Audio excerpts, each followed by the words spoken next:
Thank you very much.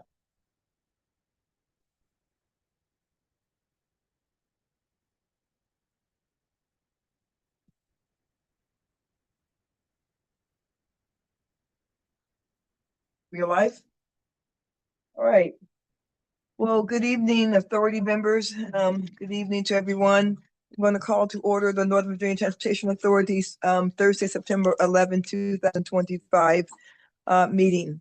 I do want to note the 24th commemoration of September 11th, and I think that in any public or almost anyone who meets, we should take a moment of silence and remember what happened on that day.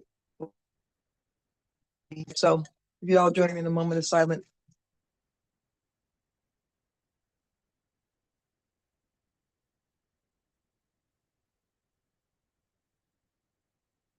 Thank you very much. All right, Ms. Henderson, if you do not mind, will you please do the roll call for us, please? Chair Randall, Present. Vice Chair Snyder, Here. Chairman McKay, Here. Chair Jefferson, Present. Chair Karen Tonis, Present. Mayor Gaskins, Present. Mayor Davis Younger, Mayor Mensing, Mayor Reed, Present. Senator Boysko, I'm here. Delegate Delaney, Delegate Sewell, Here.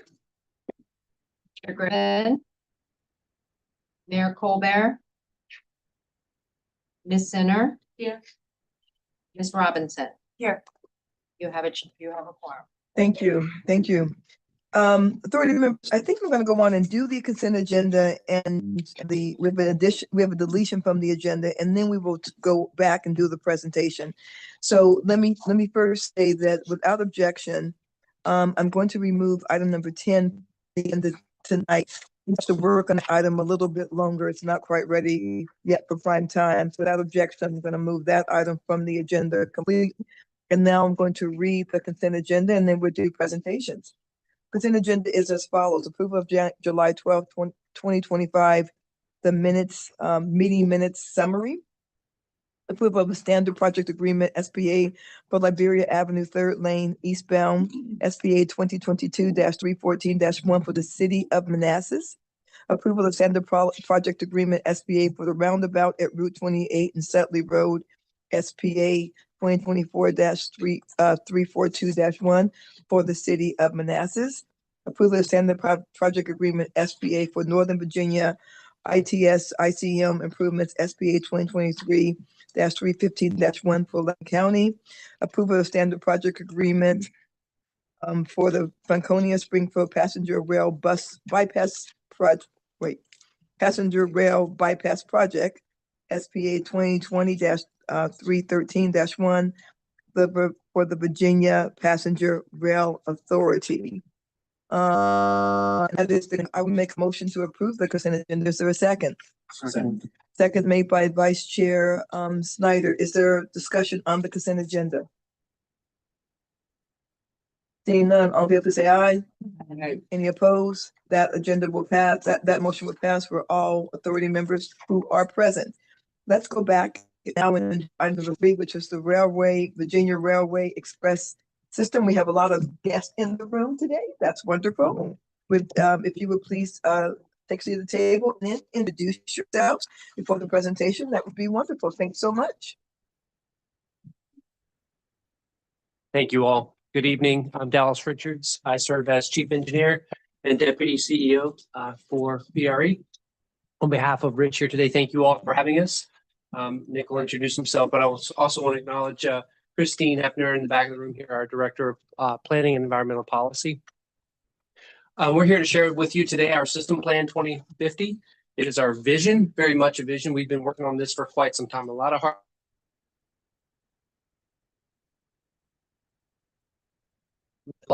our member jurisdictions and our stakeholders around the system. It's very exciting. So this is actually our first presentation of this since board approval and commission approval. So it's the very first of what will be many presentations by Nick and Christine. So we're very excited to see this and eager to have your feedback. Was it the first time? This is the first one? This is the very Oh, first we'll one. break you in. Yeah, exactly. Yeah. Hard questions. In all seriousness, we're eager to share. We thought it'd be great to share with this body and this body first and then go from there. So we do look forward to your feedback and truly give them some tough questions. I think there's a theme here, like especially important for this body, underscore those long-term capital needs, right? That and what this plan can bring us and how we can deliver and what that will take to do by 2050. So thank you. With that, Nick. Yeah, very good. And is there a clicker that I could advance the slides? Thank you very much. All right. Thanks, Dallas, for introducing. As I said, my name is Nick Ruiz. I'm the planning program manager with VRE and the PM on the system plan. And so, as Dallas mentioned, I think I'd like to focus less on the process and more on the results and specifically what it means for NVTA and the region. Starting with the clicker. Oh, I have to. There's the. And you're running the whole system, huh? Yeah, we try. It's still not running. Okay. Yeah. Next slide, please. Starting with the vision for the plan. If you go back one slide, please. There we go.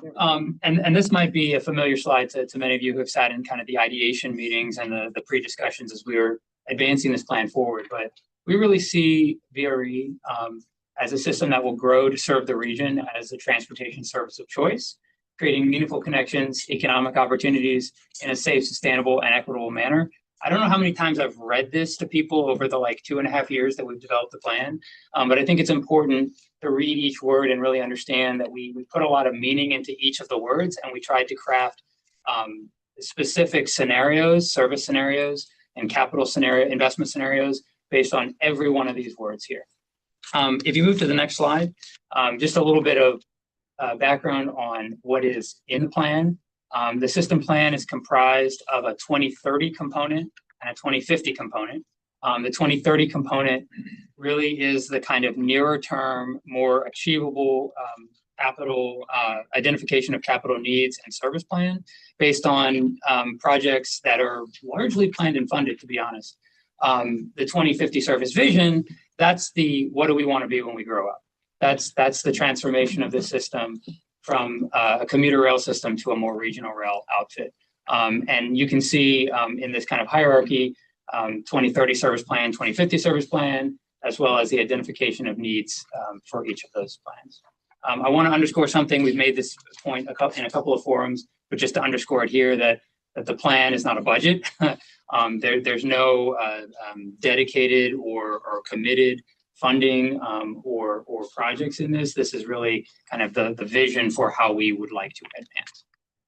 If we move on to the next slide, like I said, just really seeing VRE as the transit spine in 2050 for Northern Virginia. There are so many connections today that you can make by transit. Some of them good, some of them not good. With a much more frequent level of service, a more reliable level of service, some trips that just would be too circuitous or too, too difficult to make today in 2050, they could be made, and that's one less vehicle on the road. That's one more person in a transit vehicle. So moving on to the next slide, and some of you may have seen this slide before, maybe even asked questions about some of the data, but I just want to underscore that we looked at the 2050 system plan and the service plan from the perspective of the benefits that would likely to accrue to the region. And I just want to point your attention to the over 51 million annual vehicle miles traveled reduced or avoided if this plan were implemented. I mean, that's a tremendous amount of avoided trips, and that has benefits to pavement health, to emissions reduction, congestion, delay avoidance for you and I sitting in our cars. And unfortunately, there was a little call out, but it got hidden by the box in the upper right, but it's over 7 million annual weekday trips. So don't know if that can be moved. Yeah, there we go. 7.03 million weekday trips and 1.14 weekend trips per year. So if you would advance to the next slide, please. And this has really always been one of VRE's strongest suits. I mean, we wear a lot of hats, but travel or congestion mitigation, what we're doing as benefit to the region's highways. I mean, this is just an example of a few of the major bottlenecks in Northern Virginia, and the percent of a lane mile that VRE is carrying today in April of 2025 in the peak period, peak direction. So a huge benefit in capital avoidance on those highways. If you move on to the next slide, so the region has a choice, right? We can invest our money in different ways, and adding interstate travel lanes is very expensive. This is just a snapshot from some of the more recently completed projects in the different highways, and then I included one in Hampton Roads just for comparison. But $27 to $128 million per mile, whereas the annual cost to add one VRE round trip is $2.8 million in 2025 dollars. So just from the perspective of a smart capital investment, make that. Moving on to the next slide, talking about safety. I mean, the facts are clear that public transportation is one of the safest ways to travel, and traveling by commuter rail is over 18 times safer than in your own auto. And I just want to point out too that the largest safety benefits really do accrue to those that live in automobile-dependent communities, because those are the people that are contributing the highest VMT to the region. And so any incremental mile avoided is a slightly lower risk to be involved in a traffic incident. So moving on to the next slide, just a little bit of a background sausage on how we came up with some of these numbers. I mean, everything was based on kind of a projection of future ridership based on that service provided. And I mean, we considered a tremendous amount of inputs, not just regional growth and population and employment, but also, looking at travel time competitiveness, looking at telework trends. I can tell you if those are questions that you might have right now, that absolutely did shape our ridership estimates based on what has been going on with telework in the last couple of years. That is 100% part of our analysis. And actually, if you move to the next slide, I can show actually this is an example. It's the next slide, but if you click it, you can see from one zone to the next. If you actually advance to the next slide, I think there's an animation. There we go. So basically looking at, where people are traveling and when, using some location-based service data, we basically laid out a prospective schedule based on that demand. And these kind of light green bars might not mean you, the people who are on the railroad, but assured that that both the 2030 and the 2050 service concepts really do respond as much as possible to where we feel people are traveling and would like to travel in the region in the future.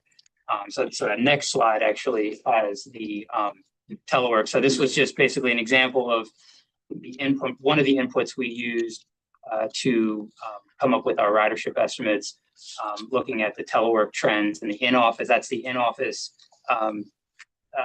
rate for VRE riders from 2010 to 2024, and obviously in the last 4 or 5 months rate has gone back up. So moving on to the next slide, just one thing I wanted to point out, because I briefly mentioned it on my second slide, the difference in the service plans. So we wanted a plan that could both be on the shelf and ready to go and serve as a vision for VRE in the next 25 years. But we needed something sooner than that was able to respond to all of the transformation that's occurring on the railroad today. Transforming rail in Virginia is infusing billions of dollars into the region's rail network. VRE is investing our own money. We're investing NVTA's money into capital projects that will support this 2030 service plan. And that is an implementable plan that after the opening of the Long Bridge, which is the new 2-track rail bridge over the Potomac River, that we feel pretty confident that we can run. And that's a 63% increase in our service from what we run today. The 2050 service plan, that's going to take a little bit more doing. And I have a couple slides to talk about what projects would need to occur before we can get that going. But just in case you're wondering, this plan really is kind of the near term and the longer term. Moving on to the next slide, I wanted to underscore with this slide, we're not planning in a vacuum. 10 years ago, we had a system plan that was System Plan 2040, and it proposed a very similar level of service in the out year. So we really wanted to take back, we thought, a good, what I would consider minimum level of high quality transit service for a future year, and validate it. And what we found was that there is likely demand for a 20-minute headway service in the peak period, peak direction, in most of the communities that are. But we didn't want to stop there, because in the pursuit to transform VRE into a more regional outfit, we wanted trains to be available to people throughout the day. So we are proposing an hourly kind of baseline service, a minimum service, if you will, at all of the other times outside of the peak.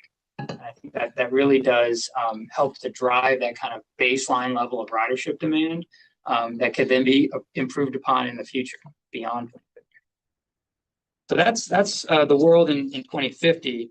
Just wanted to spend the next 2 or 3 slides talking about those capital needs, as Dallas alluded to. What we've charted here in 2030, cumulative capital revenues and expenditures. One thing I'll point out here is that while the revenues are projected to grow between a do nothing and a do something alternative by about 9.8 million by 2030, the cumulative expenditures grow by 45 million. In our world, not a huge amount of money, but it's still more than what we were expected to bring in terms of capital revenues. I will point out, though, that there's really only a $35 million difference in the cumulative capital need between a no build and a build alternative. So we're pretty close as it is. I mean, we feel very confident that with a little truing up that we could achieve this 2030 level of service, as I mentioned, over 60% more daily trains. Moving on to 2050, and it's a little bit larger of a lift if we move to the next slide, thank you. Looking at a $1.1 billion cumulative capital need that is unmet by what we feel are the projected capital revenues between now and 2050. And we present these purely objective numbers as what we think is going to take, what we need to build to achieve this service versus what we think will be on the ground in terms of revenues. And that does include, in case you're wondering, that does include both state of good repair, so the money we have to spend every year to keep the system in a state of good repair, as well as the expansion. So my last slide here, which hopefully is the most colorful slide, and will leave you with the big takeaway, and that's what's funded and what's not. As I mentioned, most of the near-term capital projects are partially or fully funded. But when we look out to 2050, we see a slightly different picture. There are a lot of projects that we will need to undertake here in the next 25 years to fully realize that vision. And I want to point your attention to the blue and red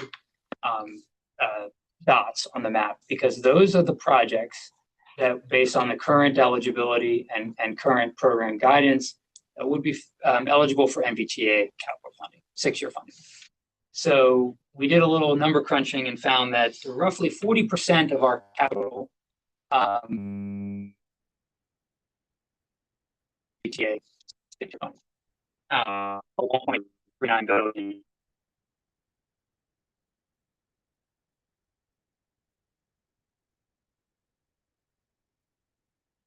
Through this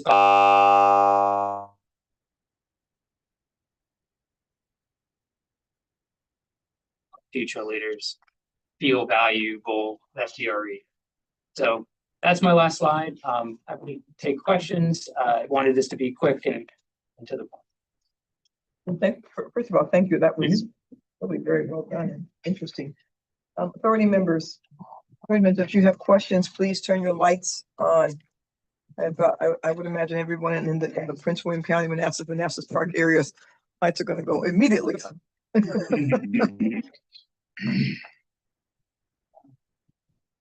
Is she on? All right, it's on. Ms. Can you hear me? Jefferson. I think so. All right, thank you so very much. I just want to understand again, the blue and the red, what's going on down here, because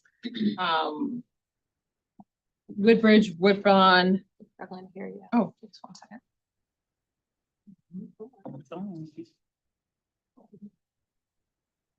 Can you hear me now? No. I think I may turn your volume up a little bit. Please speak. Hello, hello. There you go. Hello. Better, yeah. Can you hear me now? We can hear you fine.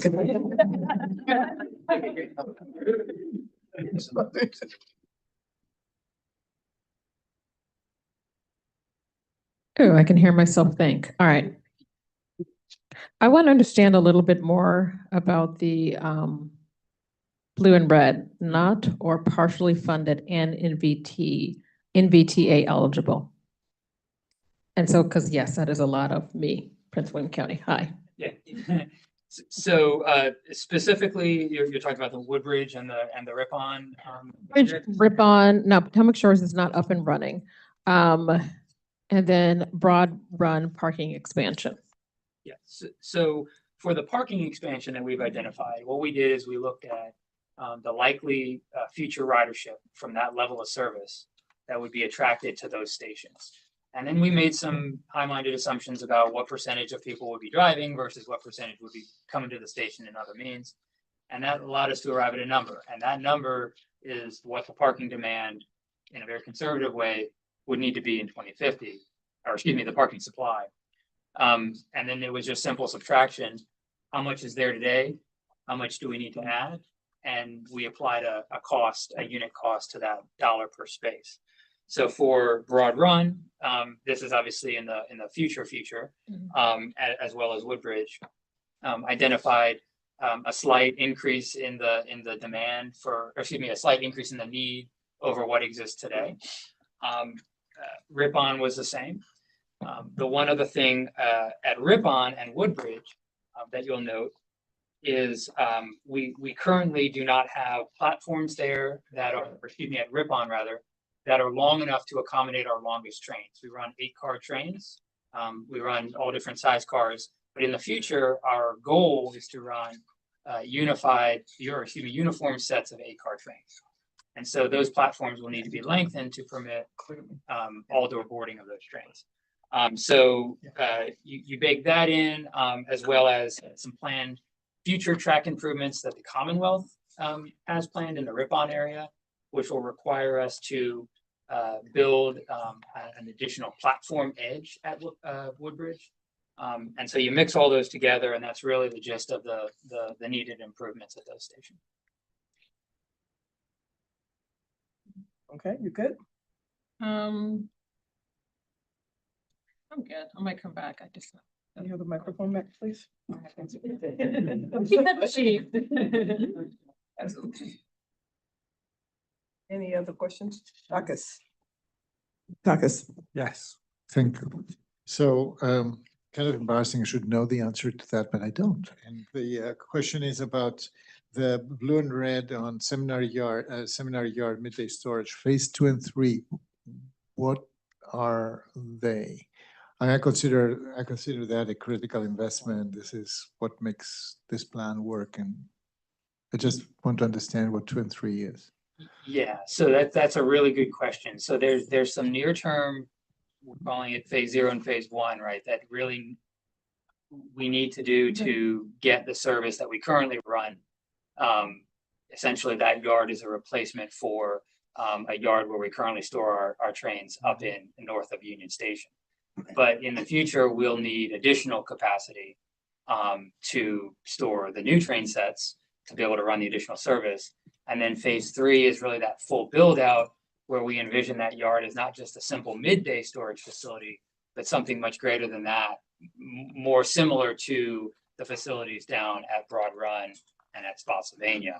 And that would come with all the necessary crew facilities and train, light maintenance facilities and things like that.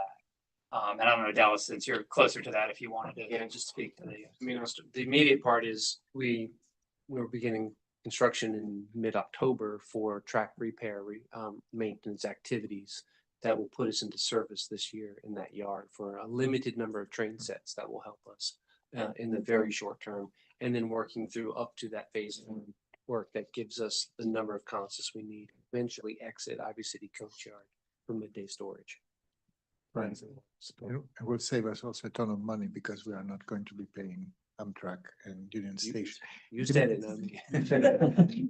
Yeah, it's really critical to understand how important the investments that we have been talking this year are: fourth track, Long Bridge, and the yard.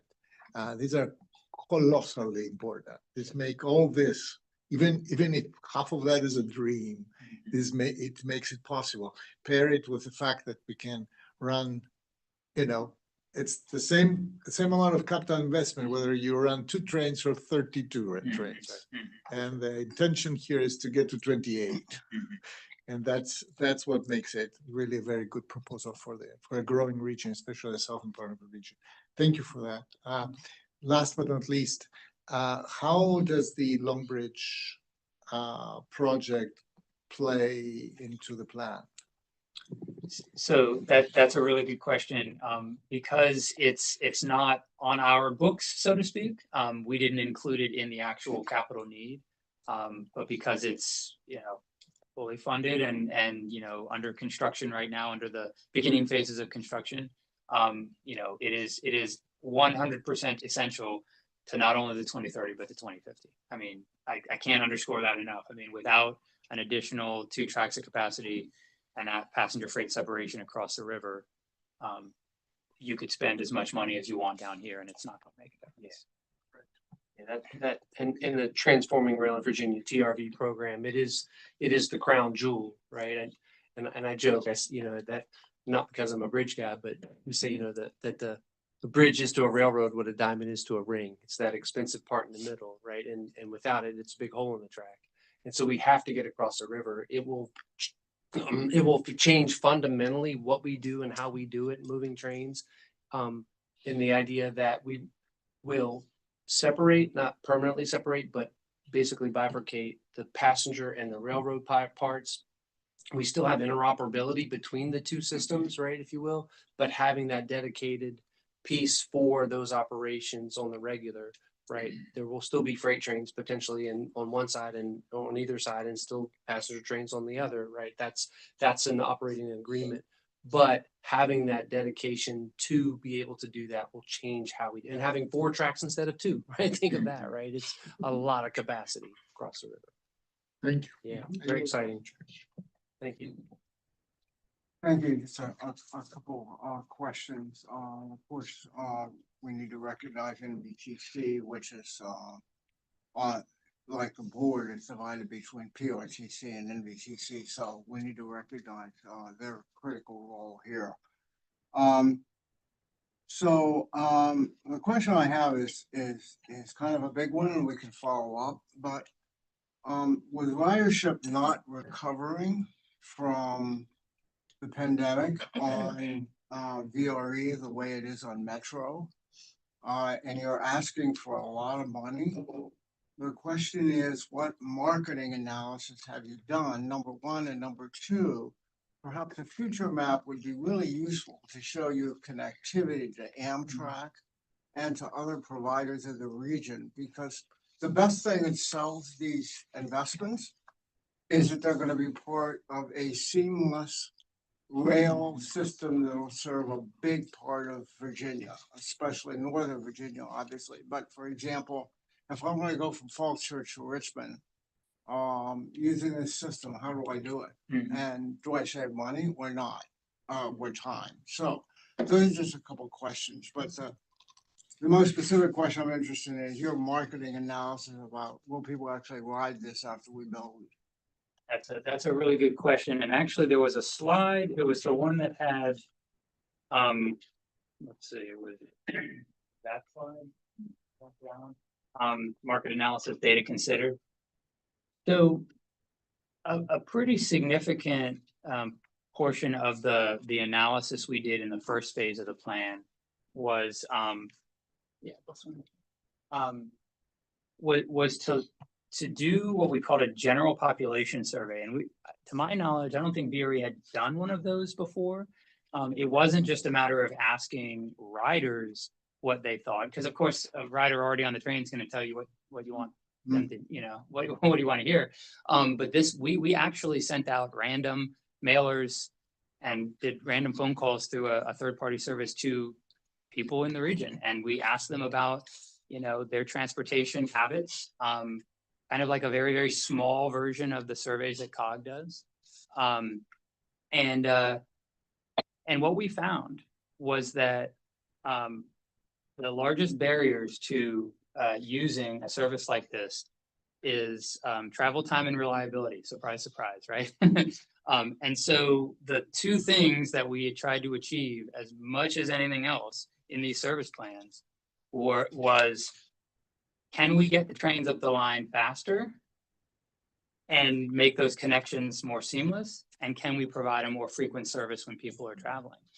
And while 2050 is far enough away that even the best, you know, forecasting models are still going to be, you know, fuzzy, we felt that there was a certain threshold where once you start providing, you know, a 30 or 20-minute headway through larger periods of the day, you really do start to get a demand that you wouldn't be able to get with with a commuter rail system. So yes, we absolutely did look at that, and I think it's a very good your first comment or your first question about subsequent marketing studies. I mean, I think this plan is going to be somewhat of a living document that will attack smaller sub areas as we move forward, to see as things start to shake out in the region. Let's look at land use. Let's look at an updated telework assumption. Let's look at, you know, demand and such. And hopefully we're not going to just wait for 10 years and then do this again and have a different answer, that will be continually improving and enhancing.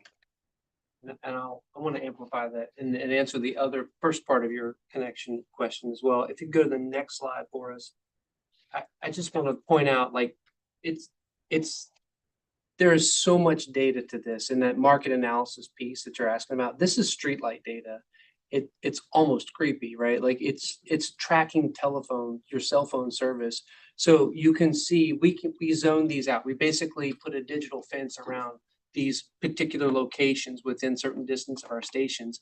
You can literally see from this data and the strong analysis that what time and where people are traveling from, where they're traveling to, and what time of day that is. And what's very interesting about this slide is our current schedule fits that model. Like it's redeeming and sort of validates all you've done, right? And kind of where we are, but also predicting where those people need to be and when they need to be there, and put your schedule around that, right? Build your schedule around those demands. And that's what this does, right? We've looked at this. Again, there's some prediction to it, but also you can't predict what you in the future if you don't know what's in the past. And this is part of that data that was used for that analysis. And then the other piece, if we get back up to this slide, which I think is like the third slide, go back a little bit. So in, that one, this one tells a story, like where we connect. You ask about Amtrak and even the Virginia Breeze Bus, all these things that interconnected. And I do see VRE very much as the spine, right? They essentially follow the 95 and I-66 corridors, but they are the spine of the system that puts all these together. You can go from Roanoke to New York, right? And that may or may not include VRE, but you could, right? You can get to Manassas and get on a different train. You can do all these sorts of things and come to these places and make those movements, even to the airport, soon to be, I was gonna say, it is CC to DCA project at Ronald Reagan National Airport, and potentially even Prince William County. There's a place there in Manassas, Prince William County, another airport with potential connections right at our stations. So we're looking at all of those and putting those together and making those options for riders. Thank you. So anybody else? I see. I have I'll something. I'll come back around to you. So first of all, thank you. And I live in Loudoun, best county in the country. So, so we don't have, so we don't have BRE. We don't have BRE. And evidently all the way out to 2050, we're not going to have BRE according to all your schedules right now. That's okay. That's all right. I understand that completely. Having said that, there's a couple things you said that were really very helpful. One, I love that you keep using the term "it's the spine." We talked about that with rapid transit. If we ever want to get to that place, what would that look like? And it would be the spine. It wouldn't be the whole system. So I love that, and so thank you. I also really appreciate that you said that this is the beginning, and as you go on, you're going to look at things like land use, because if you do have equity as one of your issues, and if you're going to look at equity, we always know that we want attainable homes around mass transit for obvious reasons. And so the fact that you've said that, you mentioned land use and you mentioned that we will continue on this discussion is fantastic. So thank you so much. My only question is, I am in COG, and we recently did a tabletop exercise of how to create a bus or train system. And one of the things that came up first, and something my friend Kevin McKay always talks about, is the reliability of how often the train will come. And I did notice that your off-peak hours are so really far apart before a train comes off-peak. So if I, if I work off-peak hours at all, or if I maybe work part-time, and so I could use it in the morning, but because I work part-time, I'm coming back home at 1 in the afternoon. I'm not getting on the train, right? I'm getting in my car. I can control my ear, listen to Luther Vandross, right? I'm not getting on the train. So talk to me a little bit about why your off-peak times are so wide. I mean, 120 minutes and then going to 60 in 2050, that's a lot before another train comes. Is it because you don't have real capacity for that, or what's the rationale for off-peak numbers that are that varied from on-peak numbers? Yeah, that's a good question. And I'll just point to, if we go to this slide here so everyone can see what we're talking about, the comparison of weekday service frequencies. So the two columns in the table are actually a comparison of the previous plan versus the current plan, just to show that we are actually picking up a very familiar I got that thing. Yeah. And I recognize that even an hour headway can seem like a lot. This kind of gets back to Councilmember Snyder's comment about the demand. I mean, as much as there are nodes of activity in our system, there are a lot of places that have a very exurban, borderline rural character that really did not support a higher peaked level of service in the kind of off-peak time. So it's a balance, right? I mean, we did have some when we went through the visioning and the scenario planning. We had some zingers. I mean, with 300 trains a day kind of scenario, and we had to strike a balance between what was, capitally feasible and what maybe the region might desire from a vision perspective. And I see Christine in the back. Did you want to? Yeah. The other thing that I wanted to bring up that's not reflected in this table is that the Commonwealth of Virginia and their Amtrak Virginia service that's operated by VPRA is also increasing the frequency of Amtrak trains in the region that travel through the VRE service area. And we are just in the process of working out the technical details to implement our step-up ticket program again, which is a cross-honor agreement that allows VRE multi-ride ticket holders for a small fee to ride any Amtrak train. So particularly on the Fredericksburg line, the state has plans to increase in the long term to at least a train an hour, slightly less frequency on the Manassas line, but combined together, VRE and the Amtrak Virginia service does in the long term by 2050 is planned to significantly increase the travel opportunity. That is very helpful. Thank you so much. Yeah. Thank you. And I would add to that, we don't need to go back to the slide, but back to that streetlight data. And that's what I was going to, Yeah, the white, because you the kind of boxes talked without about that, the green in are the places where there is no demand. Well, and the fact that you all are going to keep looking at the numbers as you go along with these, this is the first look, but you're not going to wait 10 years to do it again. It's also very helpful because I'm assuming you will adjust as your data tells you need to. So, okay, thank you very much, Mr. Jefferson. Mr. Jefferson. All right, still from the rich. take from the poor. I'll give it back, Jennifer, don't worry. So I actually want to address what you said, Councilmember Schneider, if you build it, they will come. We actually have a lot of projects going on in North Woodbridge around the VRE station. Some of it's on hold, unfortunately, because of the financial climate.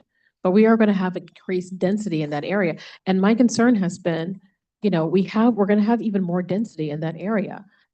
But again, will people want to ride this because of the long delays off peak? Candidly speaking, I didn't take VRE when I went into DC. I took Omni Ride or I drove simply because of the late night accessibility. Your trains stop running at a time. Unfortunately, sometimes I'm coming home, particularly when I worked on the Hill. But I just wanted to understand something because a lot of this happened before I got into office. But with Longbridge, is that going to be an important piece in making this bi-directional, increasing service? That's what I want to understand. Absolutely, yes. Absolutely. So that's the linchpin. Absolutely. Yeah. And it mostly hinges on that separation, because when you start to, as I'm sure you're aware, up by the Salamander Hotel, as the bridge comes through and starts weaving its way, the tracks are weaving its way through DC into Union Station. There's 3 tracks there today. The Commonwealth is building a 4th track and then 2 tracks across the river. So now you've got 2 freight tracks and they shoot across to Anacostia and go on their way, and the 2 passenger tracks curve and go under the Capitol essentially and into Union Station. That separation is we've never had that opportunity, and that's what we need to allow for a bi-directional railroad. And then another important piece to that is the bridge today is at capacity, start there, right? But our system is constrained numerically. We can only have so many by agreement, so many trains per day because of that constraint in our host railroads. With the construction of Longbridge, that constraint is lifted. Okay. The state will own the right of way, own the bridge, right? They can then run as many trains as they want. As many trains as demand will support. And that's where we're at.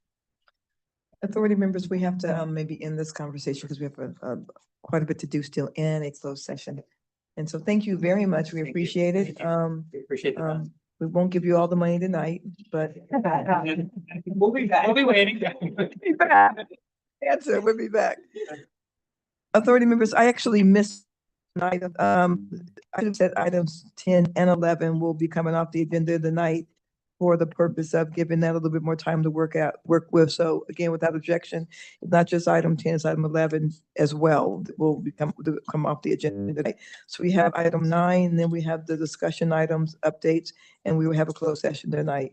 But right now, we have the easiest item that we've ever had before is on the agenda right now, and that is item 9. And so we are ready when you are. Mr. Cutler is not here. So Can you hear me? No. Yeah. We're on mic. we All right, can you hear me? some more money for microphones clearly. They seem to be on, but Exactly. okay, thank you. Well, good evening. My name is Maria Sina. I'm with PDAC. I'm sitting in for Mr. Bill Cutler. He unfortunately couldn't be here tonight. He has a family health emergency tonight. We're here to request from the NVTA a letter of endorsement to send to the Transportation Planning Board, Capital Region, to endorse the inclusion of the 495 Southside project into the long-range plan, constrained long-range plan. They are poised to vote on that inclusion in their October meeting. And we have been working through that process for several years. And this is a planning process. The Northern Virginia area belongs to the MPO, which is a federal planning organization that requires to have regional projects included in this type of long-range plan. And I know several of you are aware of the process, but the planning process includes for our region an air quality conformity analysis that has been conducted. The project does not degrade the air quality of the region, in fact, improves it a little bit. And also we have demonstrated it can be constrained, it can be various ways of implementing the project. This letter of endorsement does not approve the technical aspects of the project. We will continue to work on that. We know that we have a lot of work to do to reach consensus, to address some of the questions that some of the jurisdictions have as far as traffic and various other issues. We are just asking to endorse something that the authority has already approved. This particular project is included in transaction, in your current plan, long-range plan. Also is mentioned in your BRT plan that has recently been approved that connects BRT connection to Oxon Hill, via the Woodrow Wilson Bridge, and by extending the express lanes through using unutilized area in the bridge, we will be able to provide a guided system basically for some system like BRT, as well as people that can ride for free if they have 2 or more people in their vehicles. So I'm going to stop there. Michelle Shropshire is with me, and she's going to just provide a quick summary as to where we are in the process. And we're here to answer any questions you might have. But again, just this is not asking your approval of the project or the technical pieces of the project, just to let us continue with. Thank you. We're ready. Right. All right, good evening, everyone. Again, I'm Michelle Shropshire, District Mega Projects Director for Northern Virginia. I have just a few slides to go through this evening that I hope will highlight and maybe bring a little bit of clarity to where we are in the process and highlight some of the benefits of the project and the request that's before you this evening. So if we advance to this next slide, please. A brief the board on some of our mega projects. And so I thought this first slide might be useful just to kind of highlight the complex and lengthy process that we've used at VDOT. This is our tried and true process to deliver large scale public-private partnership projects, the managed lanes like 66 outside the Beltway, 495 next that's under construction.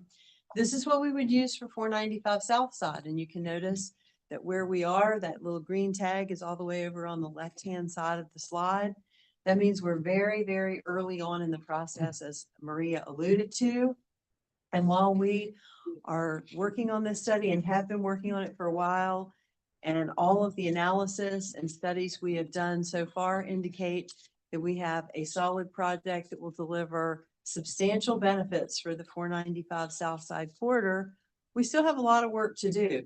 We have a lot of analyses to conduct still that will answer a lot of those detailed questions that we have been asked, and I know a lot of your constituents have been asking you. But what we are asking and urging you to support the project is to let us continue on with this tried and true process that we have been using.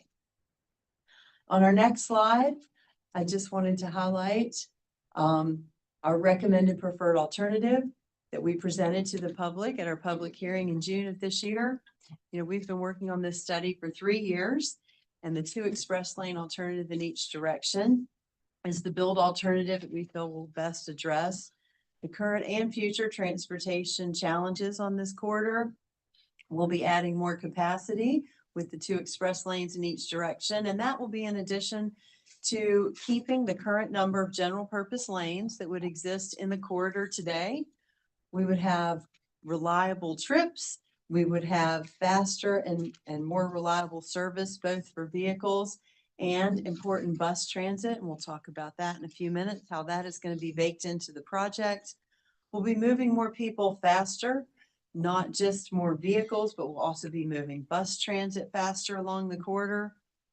We'll be improving traffic flow, not just along the corridor, but even at the eastern termini. Our initial traffic analysis shows we will not be creating a bottleneck at the Maryland 210 interchange, which I know that's an important question that we've been asked. We'll also talk about how the project is multimodal, and that is really a hallmark of our managed lane projects. On the next slide, I have just a few important travel and traffic statistics that we have done with our initial traffic analysis. And I'll highlight that word initial. We have done some relative to our NEPA study, but we'll be doing, again, more robust traffic studies. As I highlighted on that initial slide, as we move through the process, that will continue to answer some of those questions that a lot of our stakeholders, including yourselves, have been asking about traffic on arterial streets. But you can see here that moving more people with fewer vehicles, 2,400 more people during peak hours. That'll allow us to move more cars, bus transit, building a ridership with that bus transit, even for future metro rail expansion when the region's ready for that. We'll be increasing travel speeds, as you can see on the slides, most importantly during those peak hours in the AM and the PM, excuse me.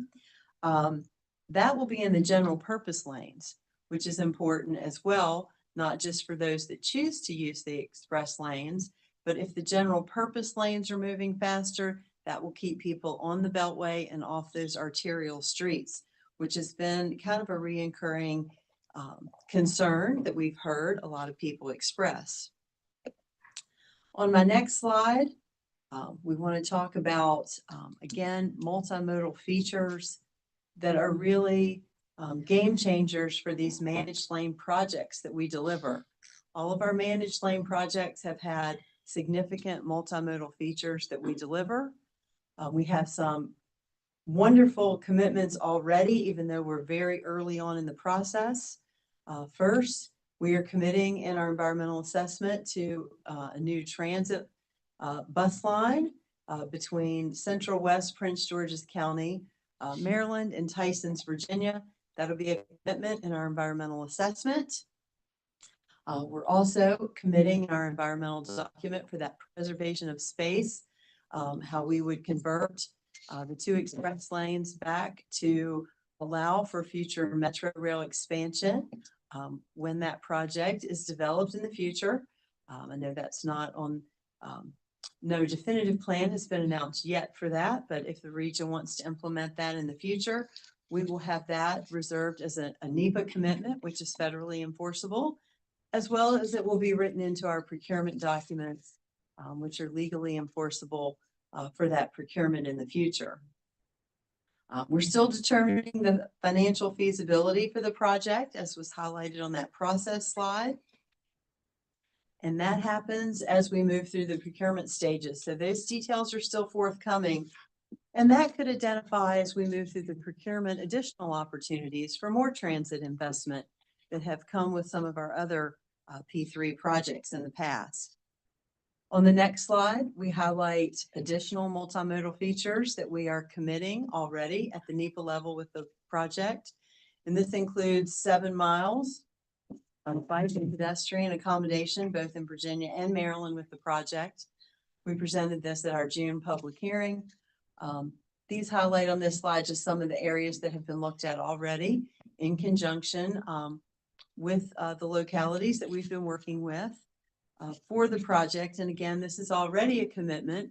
And as we would move through that process, we would look to make refinements to this and look for opportunities as that financial feasibility for the project continues to evolve through the process to look to be able to deliver more. And then last slide, why inclusion of the project in the Visualized 2050? Why is it critical? And I would just highlight again, as Maria has said, and I've kind of highlighted, that it doesn't mean inclusion of the project in the Visualized 2050 means that the scope or the design is finalized. It simply means that we're going to continue on with this process that we've been talking about. Continue to refine the scope. Continue to refine the project's financial feasibility. Continue to talk about regional consensus for the project. There'd be many approvals and touch points between FHWA, our Commonwealth Transportation Board, other boards that we present to.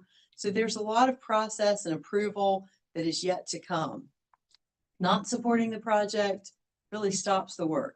It stops the work on the really only viable solution for this section of 495 that's on the table today.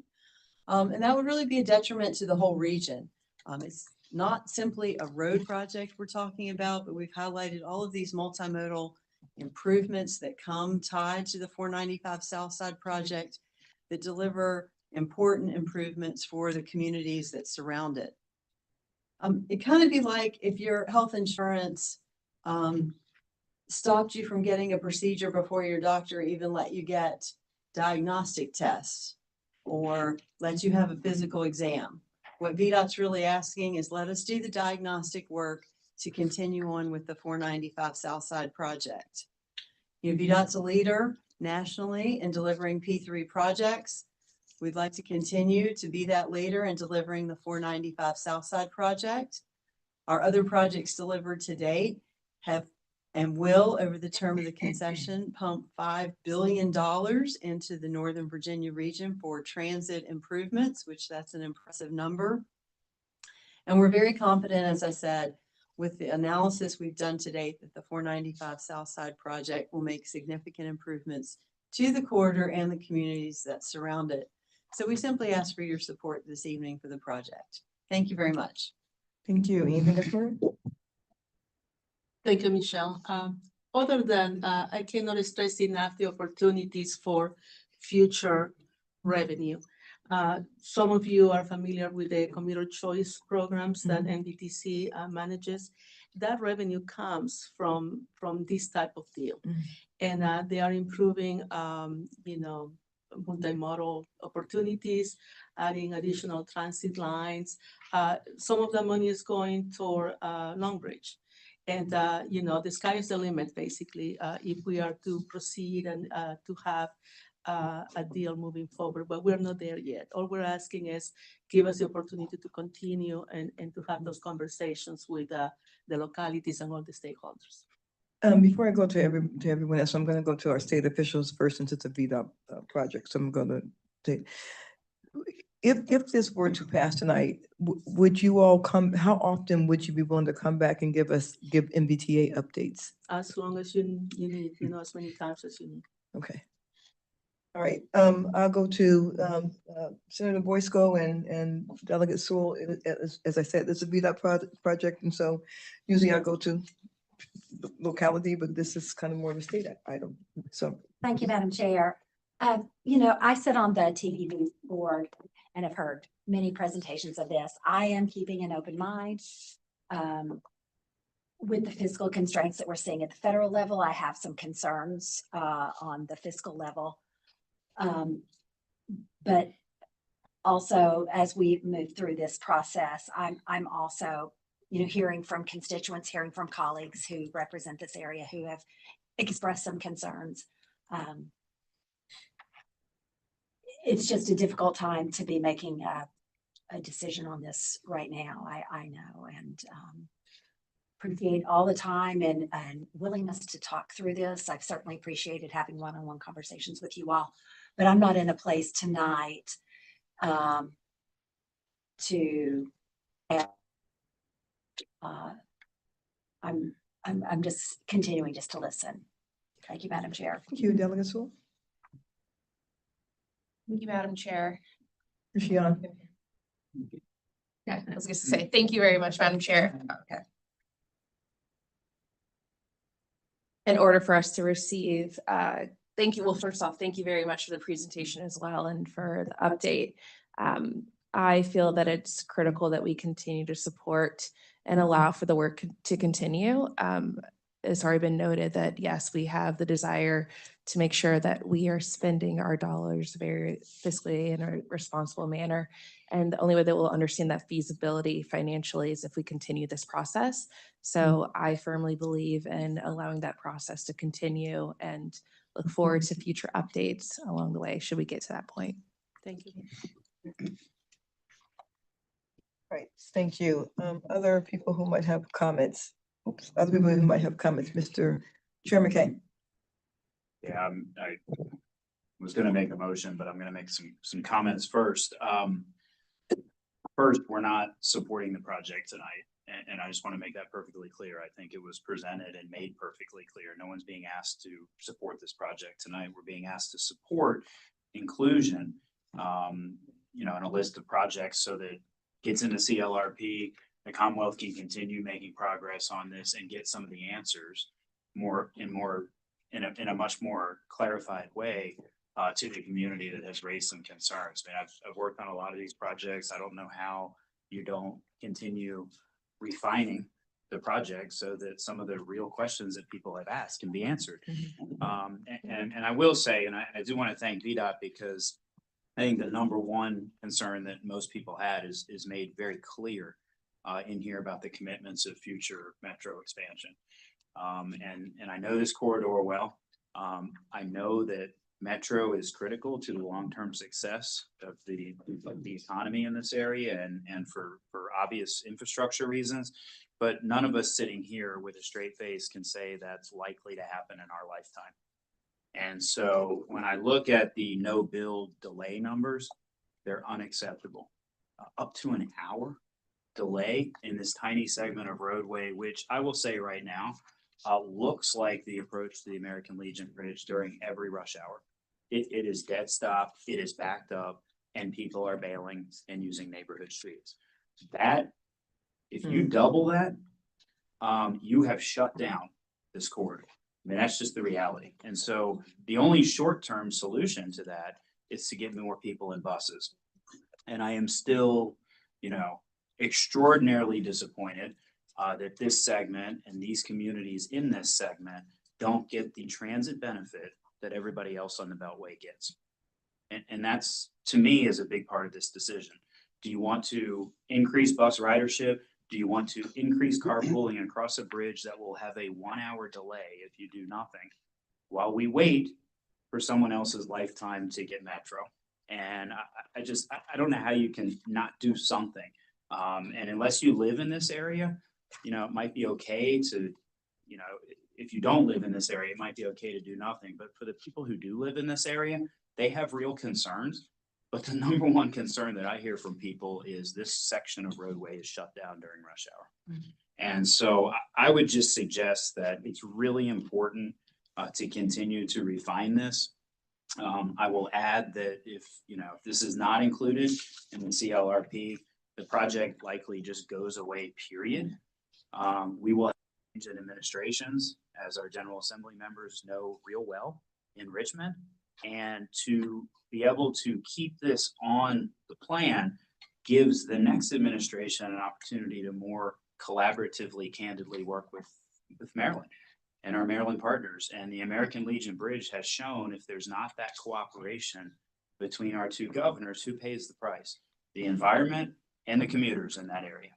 And we have an opportunity here to continue the conversation so that those two administrations can get together and collaborate on some of the really important things to the community, including some very legitimate questions that have been asked about transit and cementing some of the commitments that are in this letter, including the Metro Rail conversion and how that would actually work. And, one of the reasons those detailed questions can't be answered, including some of the ways to mitigate the community impacts in this segment, is because we're not far enough along in the process to be able to answer those credibly.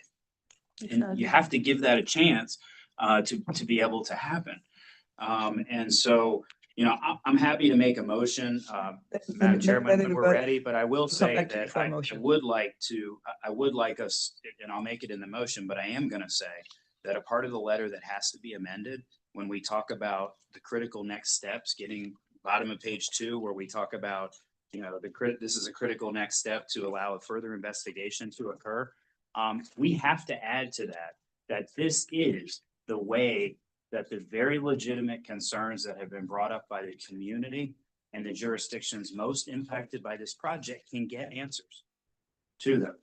And so I don't want to just flatly say that, we'll get better design, environmental, financial feasibility analysis, advancing consensus around implementation, all those things.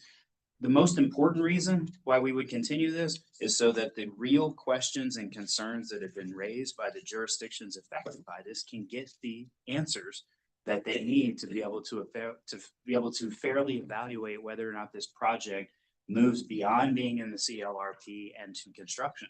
And we won't know those answers unless we do that. So I would just say, I hope we keep an open mind with that and we don't not advance this at this point, because and maybe a technical question for staff before I end is that, If this is not in the CLRP and TPB does not take formal favorable action on it, when is the next opportunity for that to be revisited? 4 years. 4 years. So to me, that's a long time with a lot of uncertainty. So I And would we've just, been I would just working- leave, Sorry. yeah, I was just gonna leave us with that thought that by not supporting the advancement of this, we are in fact supporting a 4-year sit and wait and do nothing scenario. And that's where we're heading towards the almost 1 hour delay in each direction by VDOT's own analysis. And what I I will wanted to come s- back to, just gonna say, I will come back to you for a motion. Do you have any, did you? No, I just wanted to thank you and just to stress that if TPB does not include this in the long-range plan, it will, we'll have to wait whatever 4 years, but also all the data that we have collected will have to be redone. And basically we go back to square zero. And it's been years since we've been collecting the data and taking us to where we are today. Before I go to Mayor Gaskins, who is the acting chair of TPB? Madam Chair, I think it's gonna be. You think it's gonna be Mr. Alcorn? Okay, because it's not Mr. Walkinshaw. No, I know that. So yesterday. Okay, it's gonna be Mr. Alcorn, because if this does pass, let's make sure we change that. Because Mr. Walkinshaw's like, yeah. Oh. Okay. You got out before you had to pay. I'm out of here. Mayor Gaskins, you have something you want to add? Sure. Thank you. Well, first, I do want to thank you both for the presentation and the comments. I also know all the conversations you've had with our staff. So I thank you for your time and the clarity with which you presented the information. I also thank Chair McKay for his remarks. And I know we have all been through multi-year planning processes, and we know every question we have is not going to be answered in the first meeting or the second, and that it does take time. And so I don't disagree with much of what my peer has stated. I think as I've thought about this, as I've talked to our staff, as I've connected with my colleagues and with residents in our community, I think what we've tried to think about is the only thing we can base the next phase on is how the engagement has been in the current phase. And I think we've tried to show up to as many meetings and letters and really show the concerns that we've had with just the current analysis. And I think for us, we feel that while we hear this is not about approval, while we hear this is not about giving support to our project, if we are having difficulties sort of getting answers or aligning around the vision for the current analysis that has happened, then we have concerns being able to support sort of the future questions and research and stuff going forth. And so from my perspective and from the city of Alexandria, I think at this time, we would not be able to support an endorsement of this letter. Just give me 1 second, because give me 1 second. No, that didn't make sense. Okay, I'm sorry.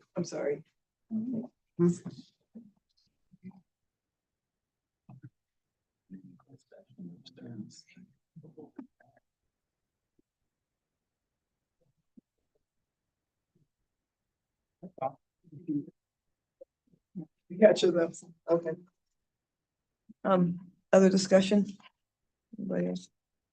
Takis.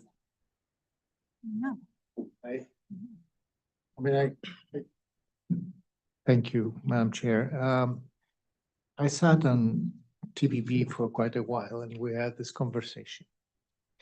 And can you just give me an explanation why after so many efforts, there doesn't seem to be an alignment with MDOT on this? That's number one. And number two is, that's just for my edification.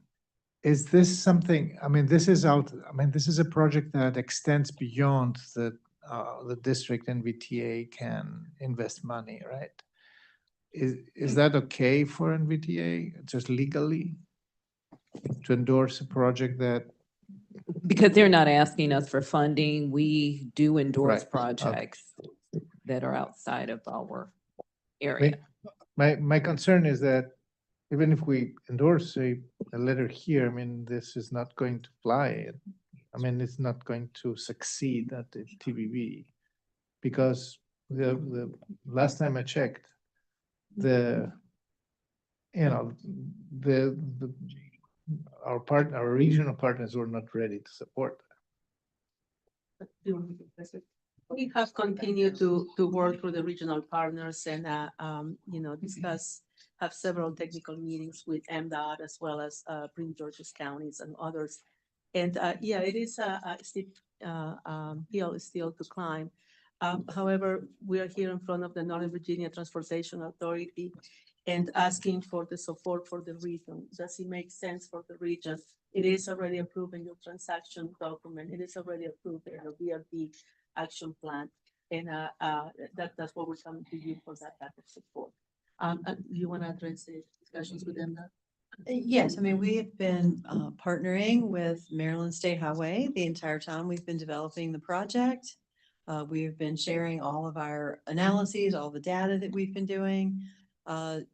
Maryland State Highway has a little bit different process that they use to develop projects. Different doesn't mean wrong, it's just different. They sometimes do a little bit more work up front on a project. I think one of the things that in Virginia we try to be mindful of is being good fiscal stewards of taxpayer dollars. So our process, we like to take measured approaches as we advance, especially a very large scale project like this, because it does cost, as you can imagine, a substantial amount of money for these different sets of analyses. So while I know that might seem a little frustrating sometimes to some of our stakeholders and constituents that would like to know every detail up front, that would really cost millions and millions of dollars. When we, as you have noticed, the project is not in the CLRP yet, so that's an important step to get it there. And then we'll continue to refine, mitigate, modify the project. So I think because of Maryland's process is a little different than Virginia's, they've had some of the concerns that have been shared by some of the constituents about more details up front. We continue to partner and work with Maryland State Highway in answering their questions and being transparent with our data. Okay. Thank you, Madam Chair. I'm a little bit surprised that this item came before us tonight because I've been deep into thinking about this project. I have to vote on this when the TPB brings it up. And I take that very seriously. My role with TPB, yes, to represent my jurisdiction, to represent Northern Virginia, but also to represent the entire region, and balancing all of that is something that I haven't really finished yet in terms of gathering the input. The second point I would make is if the arguments for this are so persuasive, then why in hearing after hearing you have speaker after speaker from Maryland and Virginia opposing the project? So if it's so persuasive, if the arguments are so good, then why is the public, significant amounts of the public and government in Maryland not accepting them? I have concern about spending a lot of money to just move one roadway bottleneck to another, just moving it down the road a few miles. So I have a concern for there. Finally, I have a concern that this is short-term, long-term. There's no question that people need relief. And if I'm stuck in traffic, the first thing that's going to occur to me is I just want another lane so that guy in front of me will be in that lane and not in my lane. I get that. But the reality is time after time, it's induced congestion. We'll be back here in 5 years or 10 years, probably 5 years, with another major road project. And that's a concern that I have. I also, though, accept the arguments that are being made that to put rail on there is many, many years down the road. And that concerns me. I also am appreciative of VDOT's work to bring transit there as part of its project. And I want to see what, hopefully before the vote, excuse me, I want to see what additional transit we can bring into this project. So tonight I'm not prepared to vote for it. I'm not prepared to vote against it. I still have questions, so I'm going to abstain from this vote. And I wish that somehow it had been signaled better or more that this was coming up in front of us tonight. But setting all that aside, it is before us tonight. I'm not prepared to sign on to a letter that indicates support for this project as it is.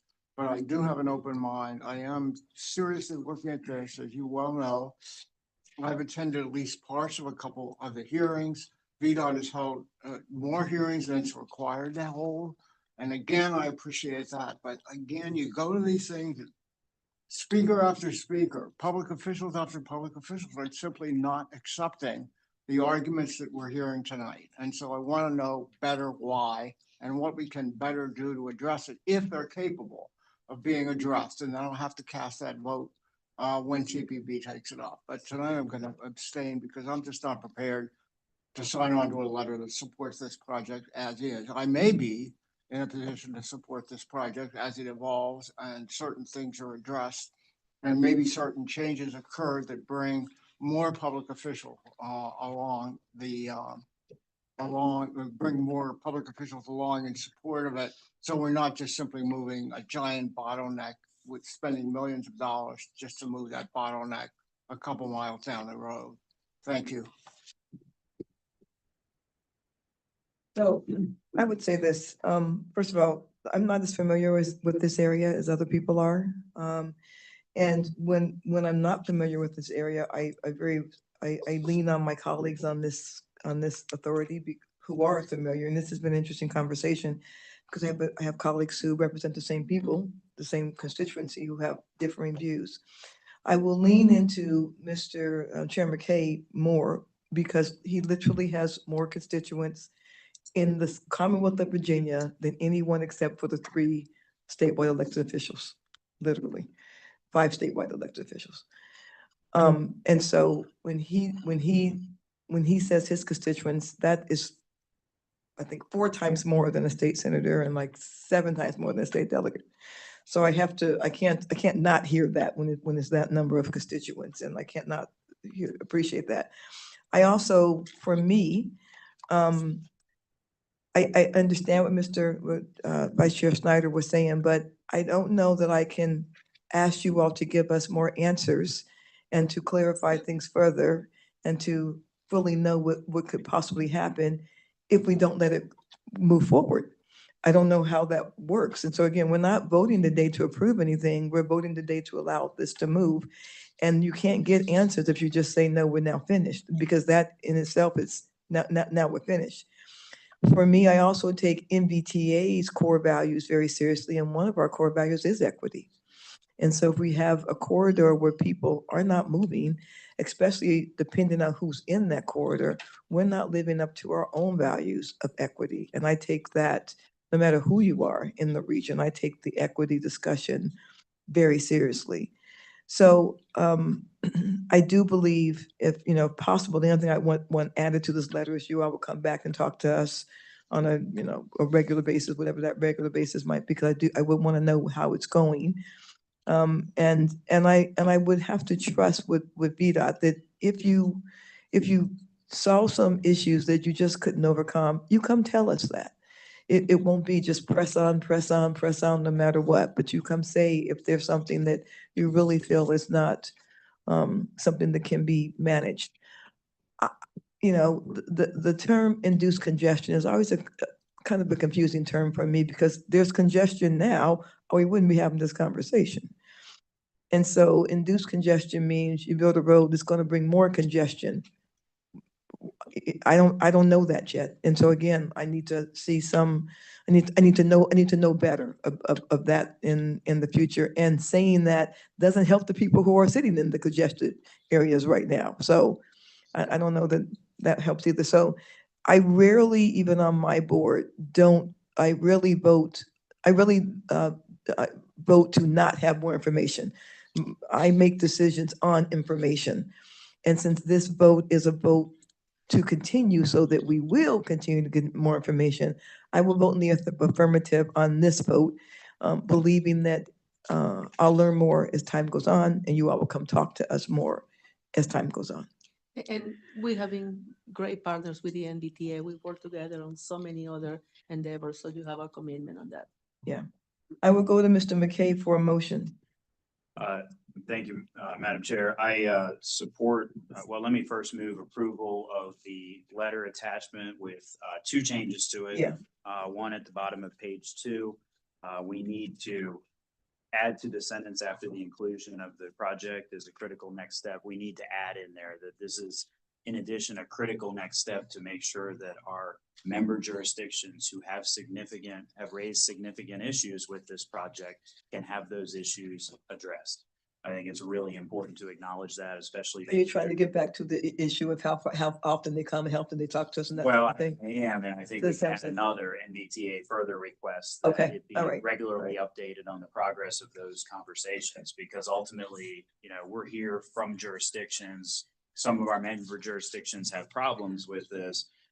This is a good venue to present those among all the other venues that VDOT will have to use moving forward. But we first need to acknowledge there are issues that are outstanding that need to be addressed. And to me, that's the most important reason to bring this project forward. And we also need to acknowledge that NVTA is a good regional partner by which those updates can come back to us regularly. So I would suggest adding those, both of those elements into Give that. me 1 second, Mr. McKay. Did he give you enough to fix okay, wonderful.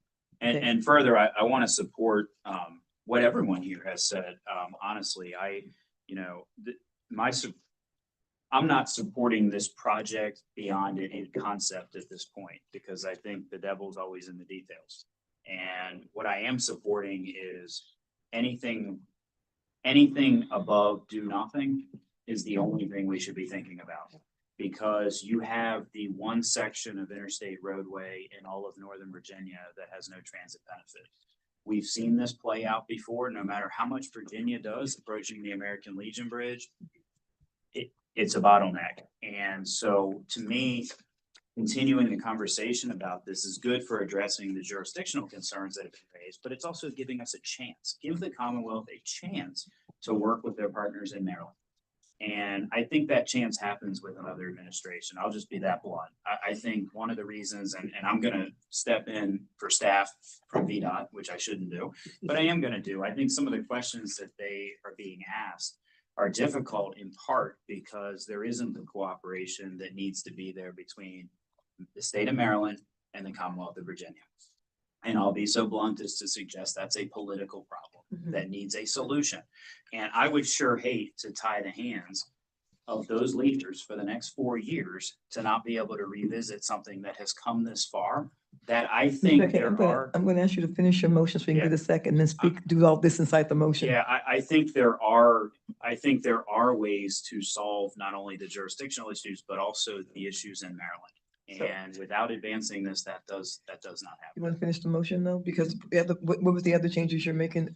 I'm assuming to change the name. No, Michelle? those are the two change. Well, Yeah. obviously we need to verify that first, but who this gets addressed to, but certainly it won't be Chair Walker. Yes. So basically I heard I heard three changes. And with that motion, and with those three changes, so that amended motion, is there a second on the motion? Motion's made and seconded by Delegate Sewell. Now, discussion on the motion. Do you have anything else you'd like to discuss? The only thing I would add, the only thing I would complete this with is, you were talking about the core values of NVTA. This is a multimodal project. I think that's kind of been lost in the conversation. This is a segment of interstate right now that has no multimodal component. There's no carpool benefit. There's no transit benefit. There's no reason to run buses in this area. They're stuck in the same traffic as everyone else. And we have seen in other sections of the Beltway where that has opened up transit opportunities, carpool opportunities that didn't exist before. And while imperfect, short of another solution, as was suggested here, there is no other solution that's been identified to this.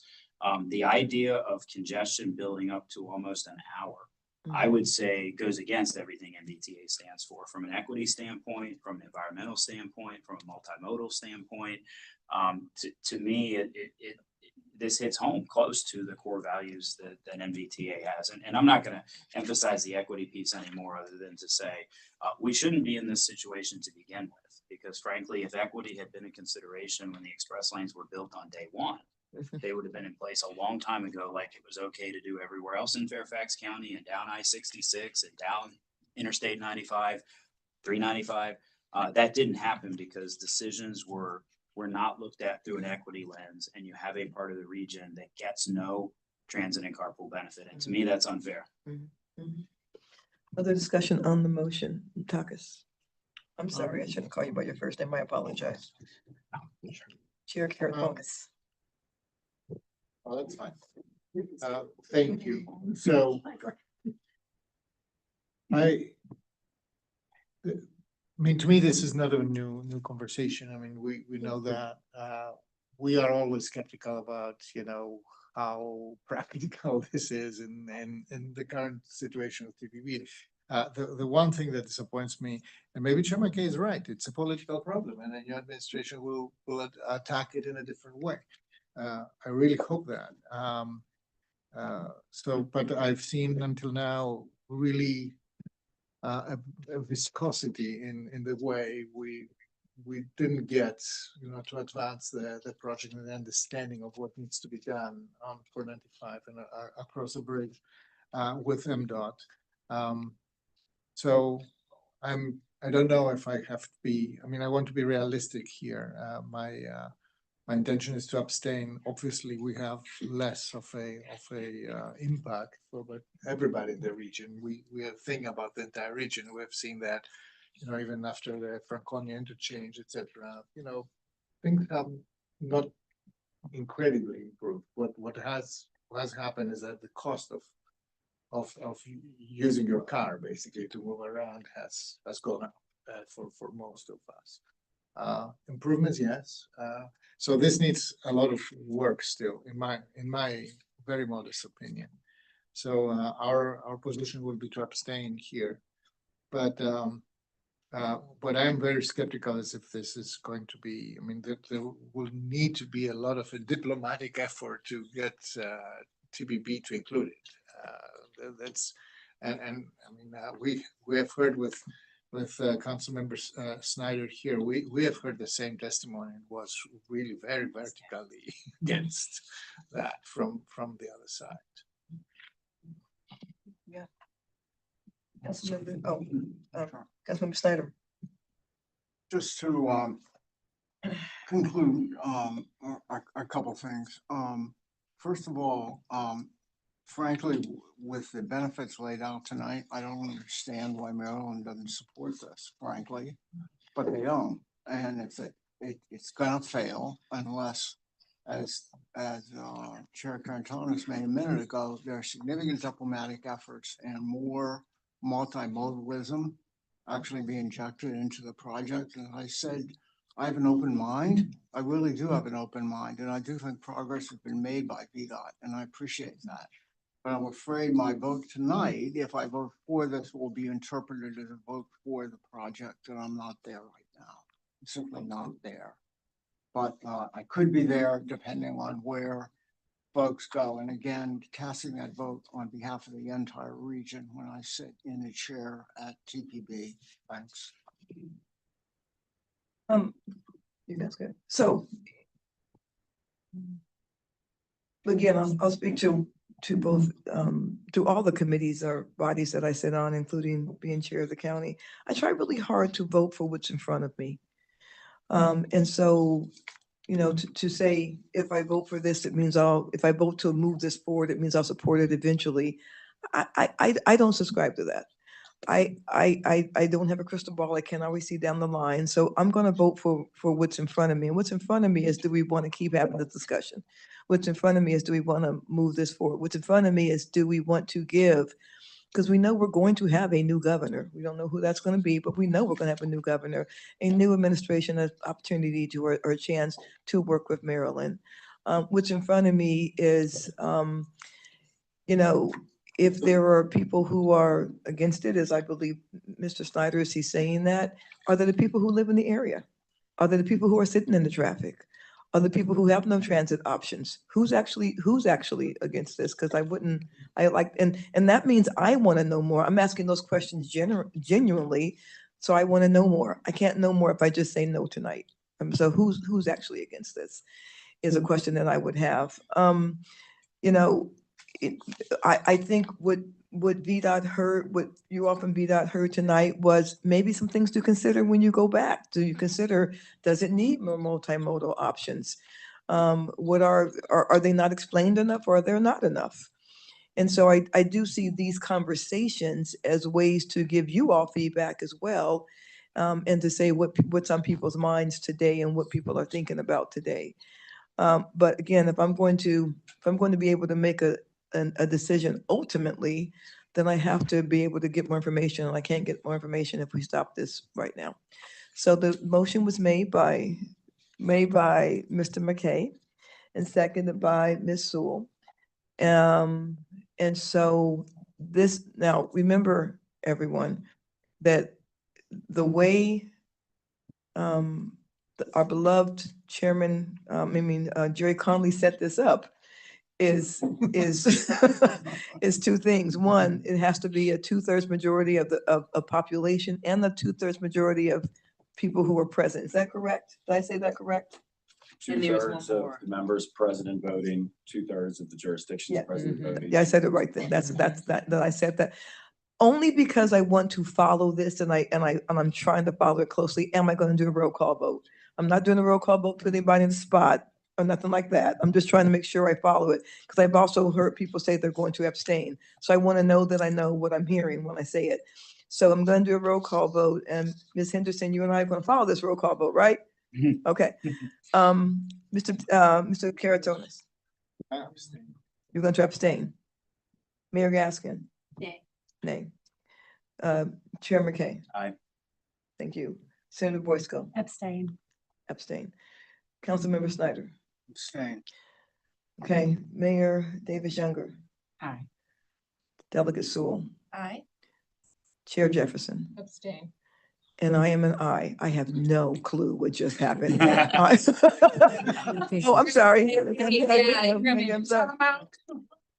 Isn't she, and you, No, we forgot. it's not about you. Towns? I have a cold, so I'm down here at the. Oh, is that why you're sitting way down there? You've been so quiet. Yes, ma'am. I'm an eye, You're an aye. You're an aye. Okay, I hope you feel better. but I'm good to everybody. Although I'm sure all of you that really appreciates the fact that you're sitting down there for cold. If I'm cold too, then I'll just stay right down there. What was that count? Was that 5? Was that? Yeah. My concern is. Well, let me get the count first. Okay, well, Let me get the count first. The ayes, because I heard 4 nays. I'm 4 abstentions. Abstention. And then a did I hear nay. 2 nays? Did anyone else call? Did you One get? Did you get One. I'm just an A. 1 nay? So that was 514. Is that correct?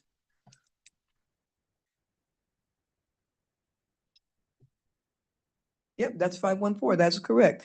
All right, 514 with 4 abstentions. Yeah, Population. we don't have the population.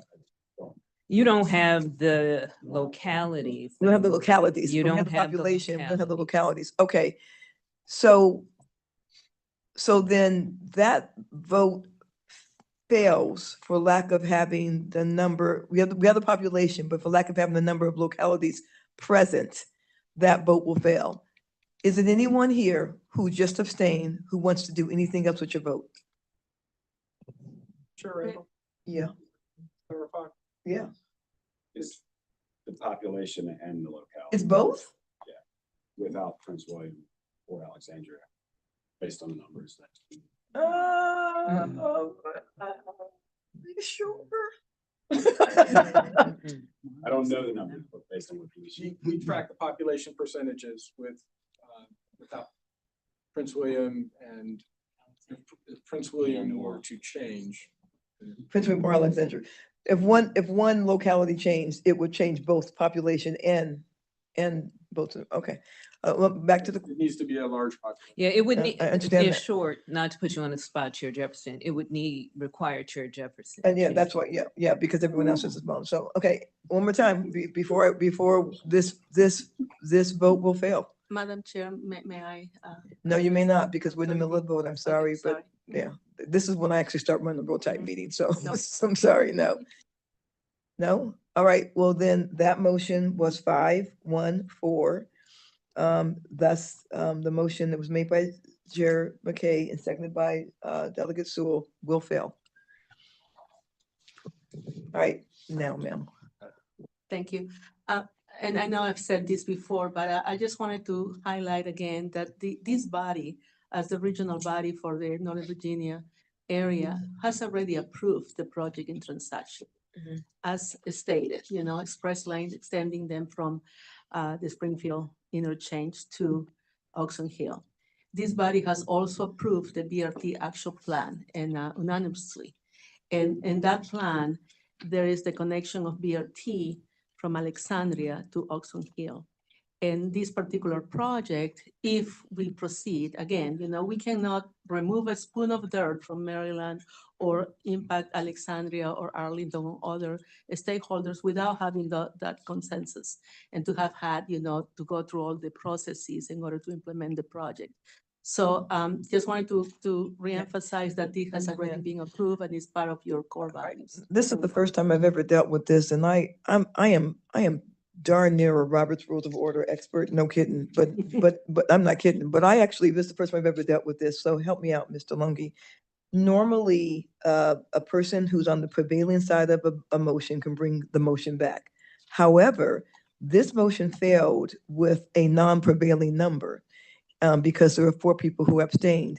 An abstention is a vote because you weren't not here, you voted.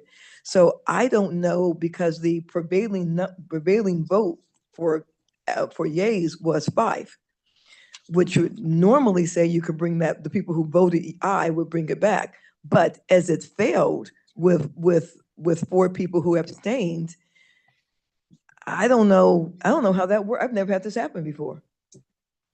I would like to make one clarification. If Prince William or Alexandria changed, Alexandria does have enough population. I'm not going, so this is the thing, I'm not, people, the thing is this, the people voted their conscience, and I'm not doing that. You voted how you voted, and I'm not pressing that.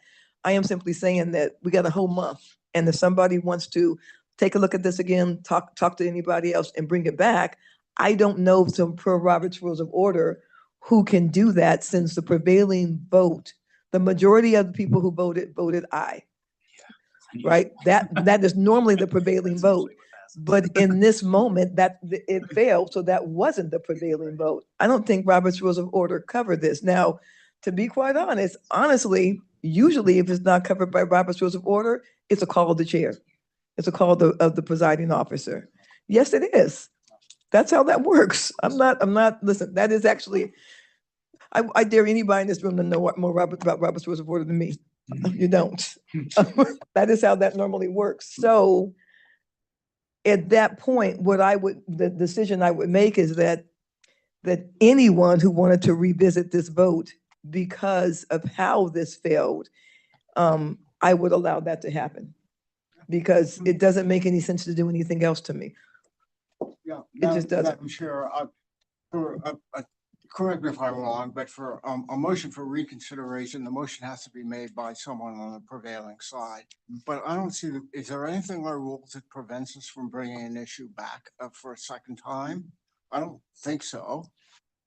And okay, NVTA doesn't Someone have. wants to bring this issue up at our next meeting. So first of all, we're saying the same thing. Huh? Secondly, NVTA doesn't have individual rules of order. With the lack of having individual rules of order, you fall back on Robert's Rules of Order. Right. Robert's Rules of Order doesn't have any, there's nothing for this. And so it falls to the prevailing officer. And my ruling would be that anyone who wants to bring this back could bring this back because there was no prevailing side technically. I'm in violent agreement with your end result. But the way you would ordinarily do this would be a motion for reconsideration. It's a very technical motion. It has to be made by somebody on the prevailing side. But I think more importantly, the point you're making is if someone like at our next meeting wanted to bring this back, I don't see anything that would prevent that from happening. We're saying the same thing literally. Right. Well, that's what I said. We're in violent agreement. Interesting. Yes, is what she said. Is the request to bring it back at the next meeting? There may not be a request at all to do that. I'm saying if anyone would like to bring it back at the next meeting, anyone can. Yes, and the chair can set the agenda. I understand the chair can set the agenda. So that's, I'm saying that. So, but that's and I'm not pressuring anyone that I would never, I don't do that. You vote how you vote. I don't do that. But if you wanted to do something different, if you want to talk to BDA, if you want to talk to somebody else, however you voted, then that's what you would do between now and then, if you wanted to. Yes, Mr. Just for Terracon. clarification, when is TPB going to? Well, they're not going to take this up right now anyway, because we just voted it down. Right. But I no, think but that's TPB, wrong. That's not the And reason. TPB is on the October 15th. October, Yeah. just a second, October we have, 15th, okay. we have a meeting here on October 9th. 9. So theoretically, this is possible. It Yeah. can be reconsidered. Even a different version of the letter that's slightly different. Mr. McKay, Madam Chair, I appreciate the conversation. I would just say two things. One, and I just want to get clarity on this. One, because this failed, in essence, NVTA does not have a position on Exactly. specifically the subject of including this in the CLRP. That's correct. However, you did mention that NVTA does have a position on elements of this project. And so I would ask, without objection, that those specific positions be sent out to the NVTA, to the authority members, just as a reminder, because I do think, that's an important element of consistency here. And if the NVTA has acted on those elements, including the importance of the BRT network and other things, that information should be coming back to authority members in advance of the next meeting so that we can review those positions from the past. let me just try to repeat what you just said, just to make sure that I know what you said. So you were correct with the failing of the motion. There's no position on the motion. That is absolutely correct. You were saying there are parts of the letter that there is agreement on, and you're not saying vote or not vote on that. You're saying send those out so people can know what those are for discussion at our next meeting. Is that correct? That is correct. Okay. And the historic positions this authority has taken on the elements of this project, I think it's important for us as a refresher. There are some people here who weren't here when those things were acted upon. I think in fairness, we need to know what NVTA's record is with the elements of this specific project before potentially being asked to cash in next month. Okay, all right. Anybody else? Does anyone need a recap of all the stuff that just happened? Yes, ma'am. I would just like to mention to the members here, just for their informational purposes, we did have a public hearing in June. We did collect nearly 1,000 comments from that meeting. We have posted on our website, and we can have that sent out to the authority, a summary report of that captures nearly 70 plus over 70 different themes where we answered those comments specifically that were raised. So if you do want some light reading material, you can read through there for some additional insights into the project and what citizens said either for or against the project. So that might answer some additional questions or concerns that you may have about the project. Well, anything can be, I'm willing to let anything be sent out. But again, and authority members, please hear me very well. I do not pressure people to vote any way but how you want to vote. I don't believe in lobbying, and I don't believe in trading votes. I don't ever do that even on my own board. You vote your conscience, which is what you did tonight. If you come back next time and something changes, let me know and we'll put on the agenda and we'll go from there. Otherwise, as of now, this motion failed, and which means we have no position. That's where we are right now. Monica, Ms. Backman, do you need anything else No, from this Madam Chair, discussion tonight? thank you. Okay, all right. Thank you. Thank you very much for coming. Appreciate it. Okay. Before we're gonna do our quarterly update, and we're gonna do, before we do have a closed session tonight, before we go into our closed session, we're gonna take a break because I need a break. I need a break, but we're gonna do my favorite part of the meeting actually is travel trends updates. So we'll do that first. Sure. Good evening, Chair Rendell, members of the authority. I'll be very quick. I know that we are running late. So mostly the first item, we have seen recent media reports that highway congestion is not only back, it is higher than 2019. And also we are #1 in the nation now in terms of highway congestion. So we here at NVTA, we staff looked at similar metrics in Northern Virginia in 2025 to see where we really at. Next slide, please. We looked at the bottleneck locations. These are substantial bottleneck congested areas in Northern Virginia, the red spots. And we have extracted travel time data, average travel time data in these corridors to see, to compare with 2019 and basically gradual trend. So this chart shows those that gradual trend. As you can see, after the 2020 in average travel time weekday, we are gradually rising, and in 2025, we are substantially higher than 2019 level. So we are verifying that those media reports are in line with our finding, and we are looking at a major highway congestion in Northern Virginia. So just one more point to this. Looking at just travel time may not show the severity of congestion. So to do that, we also need to compare them with free flow or ideal travel time, and look at the ratio will give us the severity of these travel times. So next chart shows us that comparison. We call it travel time index. So basically, this is a ratio of observed travel time to ideal or free flow travel time in those corridors. So from this chart, we see that on all weekdays, except Friday, the very right, the travel time index or these ratios are higher than 2019. So the higher the number than 1, the more severe the congestion is, there are more delays and more travel time unreliability. So with these two metrics, what we want to conclude is highway congestion is not only back, it is more than 2019 level in Northern Virginia. With that, the rest of the memo, we have looked at our traditional data sources, traffic volume from VDOT. I want to skip that part and go straight to the transit chart, to the last chart in the memo. Go one more. One more. So go back.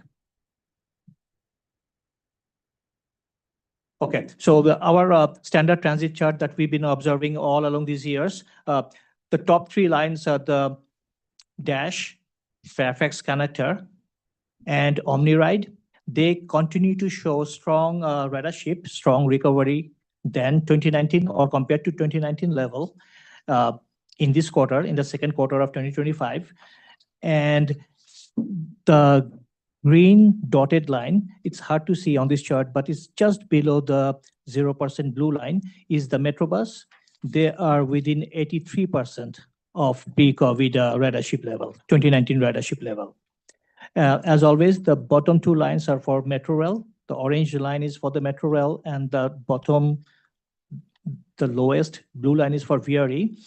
In this quarter, second quarter 2025, both showed higher ridership level on average as compared to the second quarter in 2024. So they are showing growth, just not as much growth as local bus services in the region. Also, another point I want to point out is for VRE, after the month of April this year, we see the trend line going down. And in talking with VRE planners who presented here early today, that may be because it's aligning more to seasonal downturn to the pre-COVID trends. So that's it for the trend update for this quarter, madam. And we will continue this trend, and especially with WMATA's Better Bus Network coming into play last week of June. In the third quarter data, we want to show that trend, how the WMATA bus network is doing, or bus ridership is doing. And also school has come to the session in August. So we will look at the highway travel trends in the third quarter as well. That's a good point. It's always different when school goes back into session. Yeah, thank you. Any questions? This really is one of my favorite things. I love this data. Any questions? Thank you. No? We're good? All right, thank you very much. All right, we have a CEO report. Ms. Backman, do you want to do your presentation right now, or you want to do it before we go in, we go in close? Well, this CEO report is different from the, I know, that's what I'm saying. yeah, You're gonna we can do okay. it All right. after your break. Okay.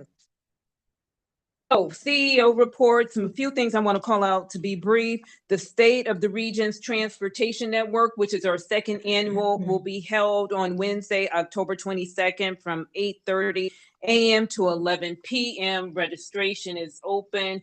Mayor Gaskins is speaking, in addition to Clark Mercer from COG and recently retired administrator of the Federal Transit Administration, Nuria Hernandez. So we are excited about that. Also, at your October meeting, it's picture day. Pictures live on, just putting it out there. So They do. dress any They way do. you would like to be memorialized in the annual report. Should we call Justin back just because he's been in every?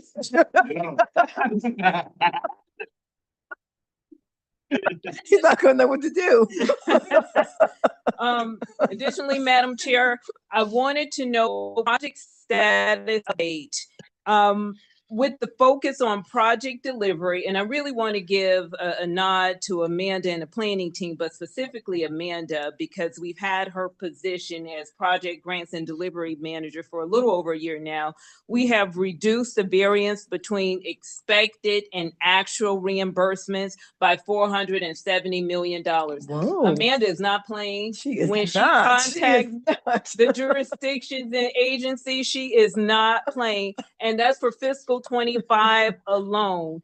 And this is due to a record number of reimbursement requests and updated appendix A's and B's. Again, she is not playing. Additionally, all FY 26 appropriations have executed their SPAs prior to any policy 29 violations, which is a first since policy 29 was implemented. So we are seeing dividends of having the project grants and delivery manager position.